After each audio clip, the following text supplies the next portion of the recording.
I'll be reading from a Continnum, Tyre, and Phoenix. This is Lynn M. Dixon, the author. To Phoenix, Phinny and Willow did not match, at least not in her mind. But how could she say anything? She had certainly had her share of mismatches.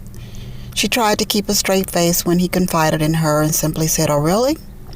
She knew a little bit about Willow's background and her family with no parameters. Willow had shared some of her family indiscretions with Phoenix. It did not mean that Willow was not a good person. It was just a jumbled mess, and she did not want to see her brother entangled in that web.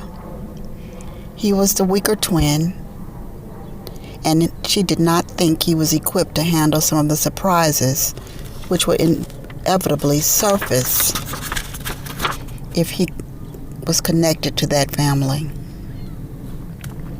She was fiercely protective of her younger twin brother. What Willow shared that day at the lake and what Phoenix knew to be true did not tell the full story.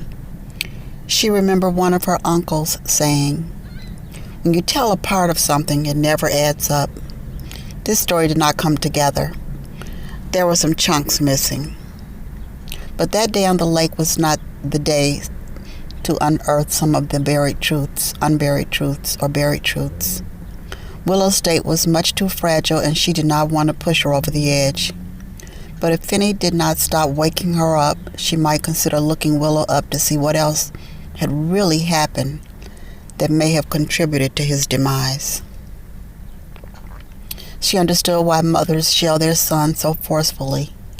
They could see through other women, and it is every mother's nightmare to see her mild-mannered son with the wrong woman.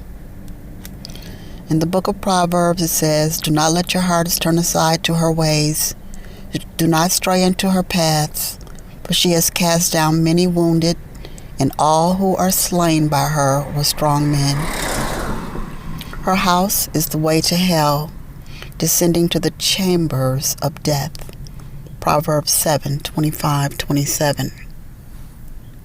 The more she thought about it, she said out loud, "I know. I will call Mom and see what she knows. I want her take on Willow, and I want to see how serious she thought things were between them. It's hard to know the real deal, especially when it happened when I was in the South. Something is amiss."